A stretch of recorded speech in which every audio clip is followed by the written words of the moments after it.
Les presentaré un poco de mi estudio de investigación que lleva por título Polimorfismos del gen FKBP5 y síntomas de estrés, ansiedad y depresión en estudiantes universitarios. Empiezo definiendo que el estrés es una respuesta fisiológica, psicológica y de comportamiento de un organismo ante una demanda. Cuando se perciben estímulos por los diferentes sistemas sensoriales, se procede con su evaluación y valoración cognitiva, ya sea positiva o negativa, y la respuesta fisiológica hace posible la toma de decisiones para ejecutar la conducta adaptativa. La respuesta se caracterizó de manera clásica en tres fases cronológicas. Primero, ocurre la fase de alarma con el aumento generalizado de elementos celulares y bioquímicos para enfrentar o evitar al estresor.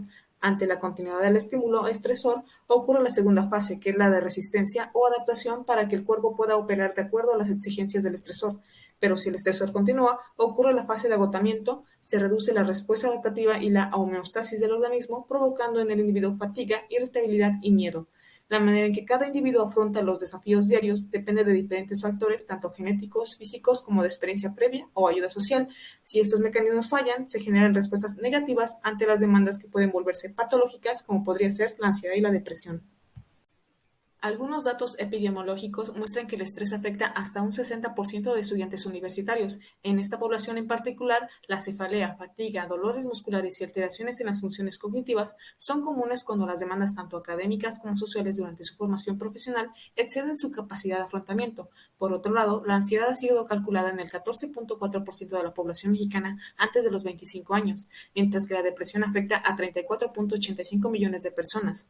A nivel mundial, como pueden ver en las cifras de abajo, el número de personas afectadas por ansiedad y depresión aumentó sustancialmente durante la pandemia por COVID-19. El estrés es un factor de riesgo para desarrollar trastornos de ansiedad y depresión, en especial el estrés crónico. Puede conducir a una disfunción del eje hipotálamo-hipófisis adrenal que llamaré HPBA, conocido ampliamente como un sistema de respuesta al estrés.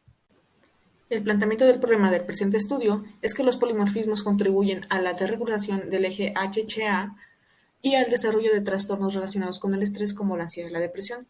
Se desconoce la asociación de los polimorfismos RS1360-780 y RS94-780 con la percepción de estrés, ansiedad y depresión en una muestra de estudiantes universitarios.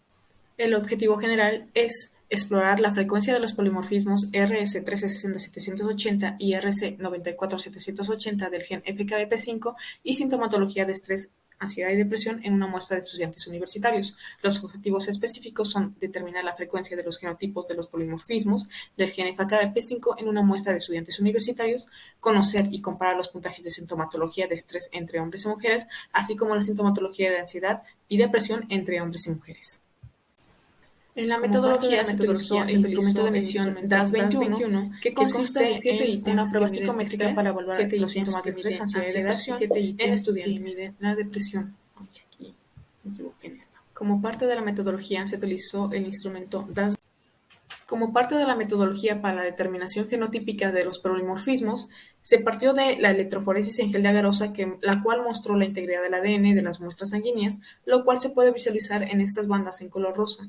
Entonces se realizó el PCR en tiempo real, el cual se basa en el uso de sondas y oligonucleótidos específicos que están marcados con fluoroforos BIC en el alelo silvestre C y el fluoróforo FAM que identifica el alelo mutado T. En esta gráfica se indican en los círculos rojos a la población homocigota silvestre, CC, en verde los heterocigotos, CT, y en azul a los homocigotos mutados, TT, para los polimorfismos evaluados. En el análisis estadístico, para evaluar la normalidad de las variables, se utilizó la prueba de normalidad de Shapiro-Wilk. Al no presentar normalidad nuestras variables, se utilizaron análisis no paramétricos con la prueba U-Teman-Whitney. Asimismo, los gráficos generados fueron barras, pastel, cajas y alambres, generados por el software RStudio que se utilizó para la evaluación de todas las variables. En esta gráfica de pastel se aprecia que los 37 estudiantes participantes con edad promedio de 18 años fueron predominantemente mujeres en un 57%. La frecuencia genotípica del polimorfismo RS1360-780 se distribuyó en aproximadamente un tercio para el homocigoto silvestre, otro tercio para el heterocigoto y un tercer tercio para el homocigoto mutado, mientras que para el polimorfismo 94780 la frecuencia de los genotipos fue menor en el homocigoto silvestre, predominó en el heterocigoto en un 46% y se presentó en un 37% en el homocigoto mutado. Estas frecuencias alílicas del genotipo TT son relativamente similares a las de otras poblaciones aparentemente sanas reportadas en el estudio de CIE en el 2010, con 811 sujetos americanos, europeos y africanos. Para responder a los objetivos específicos se realizaron comparaciones entre los puntajes de la sintomatología de estrés, ansiedad y depresión en hombres y mujeres, los cuales fueron estadísticamente diferentes, observando que las medias de los promedios de sintomatología de estrés, ansiedad y depresión fueron mayores en la población femenina en comparación con la población masculina. Gracias por su atención.